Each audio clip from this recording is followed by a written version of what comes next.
Bagaimana seseorang diikat dengan rantai besi? Dia adalah pembunuh gila yang terkenal di dunia, Jason. Setelah membunuh lebih dari 200 orang dengan tangan kosong, dia akhirnya ditangkap oleh polisi, dikunci di pusat penelitian Danau Kristal, tetapi auranya terlalu kuat. Hanya dengan satu pandangan, itu membuat penjaga itu berkeringat dingin.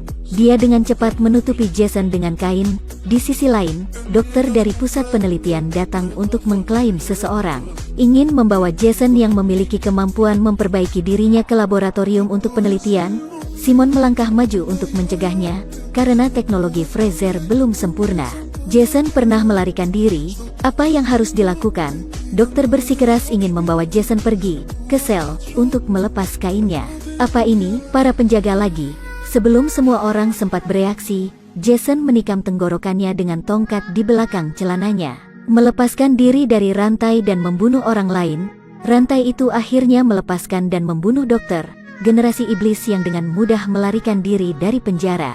Simon melihat ada yang tidak beres, memancing Jason ke ruang rahasia, menggunakan pistol untuk memaksa Jason masuk ke dalam Fraser.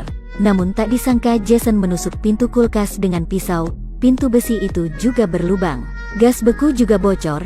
Begitu saja Simon dan Jason sama-sama membeku menjadi es. Setelah 500 tahun, bumi karena masalah lingkungan ditinggalkan. Orang-orang memulai zaman antar bintang. Hari itu tim arkeologi datang ke bumi. Tanpa sengaja pergi ke tengah danau kristal sebelumnya, mereka membuka lemari es yang telah ditaburi untuk waktu yang lama dan menemukan Jason. Di reruntuhan, menemukan Simon membeku. Kedua orang kuno ini menjadi harta karun tim arkeologi. Mereka mengemas dan membawa kembali pesawat ruang angkasa arkeologi. Teknologi masa depan telah dengan mudah memperbaiki tubuh manusia. Robot nano yang tak terhitung jumlahnya seperti cairan perak yang mengalir secara bertahap menutupi tubuh Simon. Ketika robot itu mundur, Simon hidup kembali. Hal pertama setelah dia bangun adalah menanyakan apakah Jason telah ditangkap. Jika tidak, Jason dapat pulih sendiri, pada dasarnya tanpa memerlukan robot nano. Setelah beberapa saat, dia duduk sendiri, langsung mendorong peneliti ke dalam tangki cairan. Lalu dia memilih pisau baja yang cocok untuknya. Dia sudah beristirahat selama 500 tahun, sekarang saatnya untuk mulai pemanasan. Dia merasa ada yang tidak beres. Monster bergegas masuk, berbalik dan menembaknya sekali. Kepala monster itu hancur. Hanya melepas topi untuk bersantai sedikit, monster besar lain muncul lagi, hasilnya masih ditembak. Ternyata kedua kru sedang bermain game 3D virtual, di mana tiba-tiba Jason muncul. Mereka juga berasumsi bahwa game itu naik level dan monster baru muncul lagi. Bingung dan kesal, kembali ke sini, penjaga keamanan kapal mendeteksi bahaya, bersenjata dan mengejar Jason, ketika Jason sekali lagi mengambil pisau. Para penjaga mengarahkan senjata mereka ke arahnya dan menembak dengan liar. Tetapi ketika bubuk mesiu menghilang, Jason menghilang lagi. Para kru berpisah untuk menemukan, satu dicekik dan meninggal di tempat. Orang lain menggunakan apa yang dia pelajari tetapi tidak melukai Jason. Satu tendangan mengakhiri pertempuran, yang lain melihat Jason menembak dengan liar. Tepat ketika semua orang bersorak, Jason langsung turun dari hook. Tim keamanan hanya tersisa dengan Kapten Black. Meriam Jason menembus pintu baja. Kapten terjebak. Untungnya pesawat luar angkasa itu dekat dengan pelabuhan antariksa saat ini. Ada sejumlah besar bala bantuan di sini. Tetapi Jason menikam pilot pesawat ruang angkasa sekali. Pesawat ruang angkasa kehilangan arah dan menabrak bandara, menyebabkan ledakan besar. Harapan terakhir semua orang adalah bahwa dengan pesawat ruang angkasa yang mengepul dalam asap, Jason menyerbu ke ruang kendali. Tapi saat itu perhatian semua orang tertuju pada pintu. Jason mendobrak pintu kaca lagi dan bergegas masuk. Kapten tidak gesit, melihat Jason mendapatkan kembali pisau aslinya, menjadi roh di bawah pisau. Jason menghentikan sisanya, pramuka putih, dari membawa robot biokimianya lagi.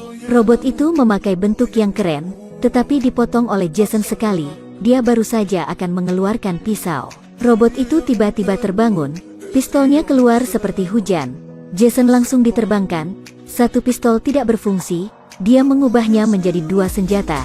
Dua senjata masih belum cukup. Dia mengubahnya menjadi meriam besar. Jason benar-benar dirobohkan. Semua orang mengetahui bahwa Kapten Black terluka parah. Bergegas membawanya untuk memperbaiki tubuhnya.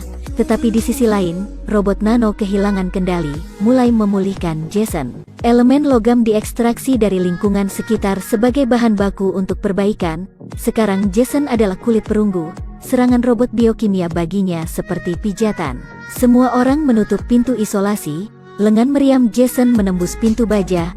Perbedaan tekanan di dalam dan di luar menciptakan hisapan yang hebat. Seorang gadis tersedot. Pada saat ini, kapal penyelamat telah tiba. Tetapi pintu keluar diblokir dan tidak dapat dibuka. Kapten Black hanya dapat meninggalkan depot perawatan. Pintu isolasi di depan Jason seperti selembar kertas. Untuk menjaga Jason, White menggunakan teknologi untuk menciptakan lingkungan virtual untuk memikat Jason, juga mengatur dua gadis virtual, menggunakan skema kecantikan. Hasilnya dimasukkan ke dalam karung oleh Jason. Menabrak pohon besar, untung pintu keluar diaktifkan tepat waktu. Yang selamat masuk ke Sekoci, Jason juga kabur dari dunia maya sambil memegang pisau untuk mengejar. Akhirnya Kapten Black menutup pintu kompartemen, mengunci dirinya dan Jason.